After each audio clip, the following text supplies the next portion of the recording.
Canada का tourist visa या visitor visa approve करवाने के लिए कितना बैंक बैलेंस होना चाहिए कि आपका जो वीजा है अप्रूव हो जाए? कितने बैंक बैलेंस के ऊपर एग्जैक्ट कनाडा जो है वीजा देता है, इस वीडियो में डिस्कस करेंगे और एक आखिर में कंक्लूजन निकालेंगे कि अगर उतना बैंक बैलेंस आपके पास होगा तो फाइनेंशियल सेक्टर से आपका वीजा कभी भी रिफ्यूज नहीं होगा।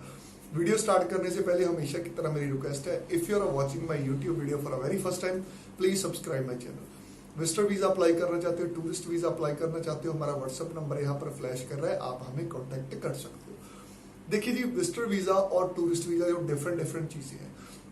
विजिटर वीजा में आपको कोई इनवाइट करता है, टूरिज्म में आप घूमने के लिए जाते हो, तो दोनों के लिए फंडिंग की रिक्वायरमेंट थोड़ी बहुत अलग अलग है। वो क्यों?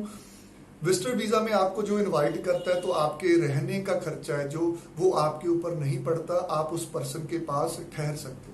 बट टूरिज्म में आपको कोई स्पॉन्सर नहीं कर रहा होता, आपको कोई इनविटेशन नहीं भेज रहा होता, तो उस केस में आपका जो होटल के चार्जेस हैं वो एक्स्ट्रा ऐड हो जाती है। तो सबसे पहले खर्चा बताने से पहले एक चीज कहना चाहता हूं कि फंडिंग आपकी इनकम के ऊपर बहुत ज्यादा डिपेंड करती है। अगर आपकी इनकम ज्यादा है, ठीक है, आपके अकाउंट में फंडिंग कम भी होगी, देन डेफिनेटली आपका वीजा अप्रूव हो जाएगा।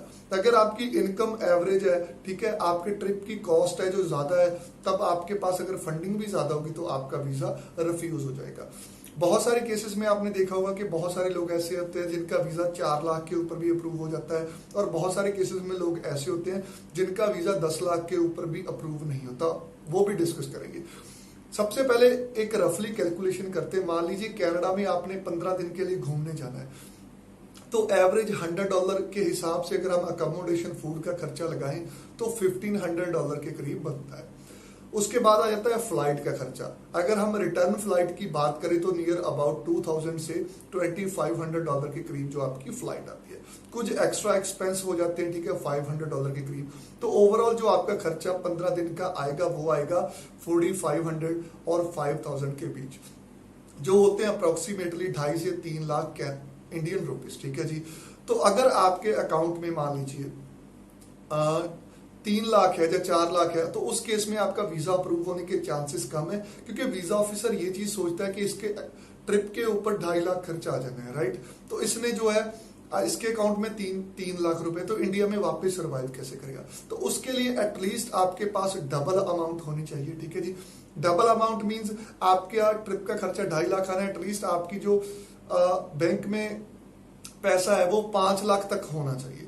बहुत सारे लोग अब ये क्वेश्चन करेंगे कि हमारे अकाउंट में तो 6 लाख था, तब भी हमारा वीजा रिफ्यूज हो गया और हमारा फाइनेंशियल स्टेटस उन्होंने वीक कहा।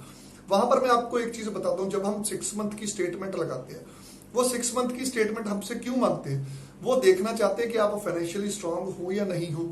मान लीजिए आपके अकाउंट में, जैसे इस समय जुलाई चल रहा है, ठीक है, अगर हम 6 मंथ पीछे जाएं, फरवरी में आपके अकाउंट में 5 लाख था, ठीक है, आपने अभी वीजा अप्लाई करना है, अभी भी आपके अकाउंट में 5-6 लाख रुपया पड़ा है। बट जो 6 मंथ बीच वाले हैं उसमें आपके अकाउंट में पैसा आया भी उतना ही है और निकला भी उतना है, तो क्रेडिट डेबिट सेम हो गए, आपके अकाउंट में कोई इंक्रीमेंट तो नहीं हुआ।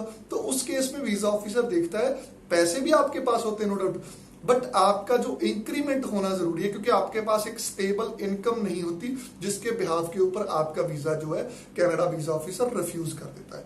तो अगर आपने आने वाले दिनों में वीजा अप्रूव करना है सिंगल पर्सन के लिए, एटलीस्ट 5 लाख प्लस होना चाहिए, रेगुलर इनकम का फ्लो होना चाहिए आपके अकाउंट में, और जो आपके खर्चे हैं वो लिमिटेड होने चाहिए, तभी जो आपका इस सेक्शन से वीजा कभी भी जो है डिसअप्रूव नहीं होगा।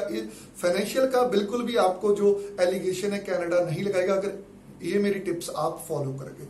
दूसरी चीज, बहुत सारे लोग ऐसे होते हैं जिन्होंने आने वाले दिनों में अप्लाई करना है। फाइनेंशियल, जैसे मैंने पहले भी कहा था कि इनकम के ऊपर डिपेंड करता है। अगर आपकी इनकम 1 लाख है, ठीक है, तो वीजा ऑफिसर को पता है कि ट्रिप के ऊपर 2 लाख खर्चा आएगा या 3 लाख आएगा, इसने 3 मंथ में कवर कर लेने हैं, ठीक है।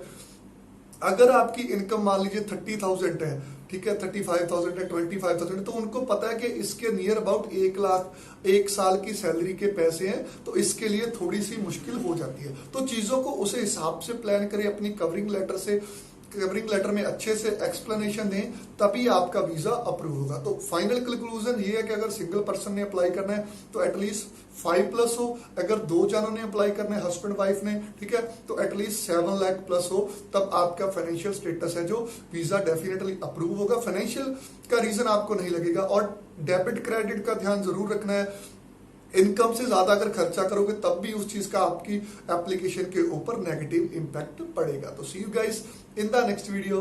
Don't forget to subscribe my channel and press on the bell icon. किसी भी तरह की आप अपनी प्रोफाइल डिस्कस करना चाहते हो, visitor visa, tourist visa, number यहाँ पर फ्लैश कर रहे हैं, आप अपॉइंटमेंट बुक करके डिस्कस कर सकते हो। So thank you.